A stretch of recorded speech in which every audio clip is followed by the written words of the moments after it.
actually get started with the big list, I have two honorable mentions. Number one is Josh Rosen. Coming out of college at UCLA, he had that big comeback against Texas A&M. In the end zone, touchdown! Whoa!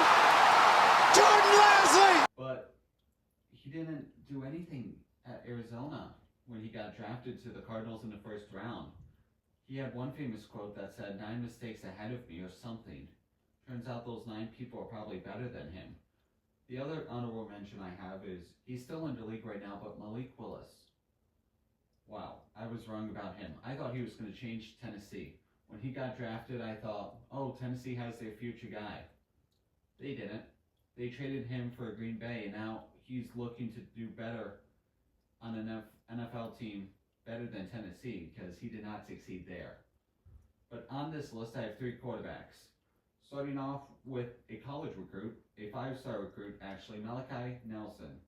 He was second in California in his class, and a top 13 in the nation, United States. And ahead of him were guys including Caleb Downs, Caden Proctor, and the number 1 guy, Arch Manning, who, if you already know the last name, you already know the rich history of the Manning family. And he went to Texas, and Caden Proctor and Caleb Downs both went to Alabama, just a few guys to name the headlines. But Malachi Nelson, he loved Lincoln Riley as a coach, and when he committed to, well, he actually committed to Oklahoma first, and then he went to USC to follow Coach Riley.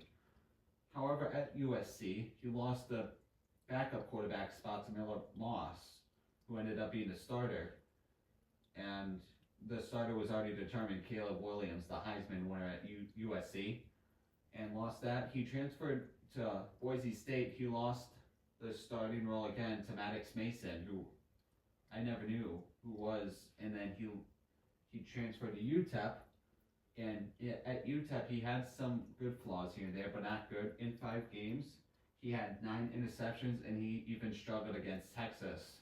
The number one recruit Arch Manning in a game this year in September. Number two on this list is a guy named Kellen Moore.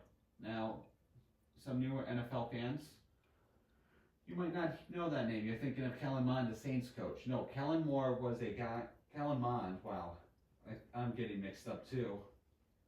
Was a guy at Texas A&M. He was a solid starter for 3 years.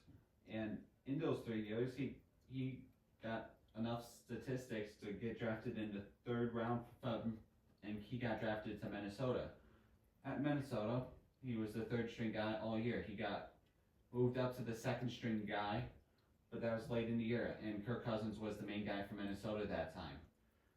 And he did not play as much as I thought he did. I thought he was going to be the future for Minnesota, but he turned out to be the opposite. Mike Zimmer even publicly stated he didn't want to play Kellen Mond, and he got cut. In the list, he is mentioned twice. Geno Smith. First time was in Seattle when he won the battle against Drew Lock, which I was pretty shocked about. And the second time was in Las Vegas when he got traded to Las Vegas from Seattle for a 3rd round pick, and he didn't do much. He was probably, if we look now, he's probably a 7th round pick for a trade now. I thought he was going to be the big deal for the Raiders. Him and Pete Carroll matching up, probably taking them to the playoffs, because Pete Carroll and Geno Smith did end up taking the Seahawks to the playoffs. But they didn't do that. They did the opposite. 3-14, not 2-14. 3-14, and he only won 2 games. So that puts it on ice. I don't know if he'll have a job next year, but he signed a big contract with the Raiders for 2 years and $75 million.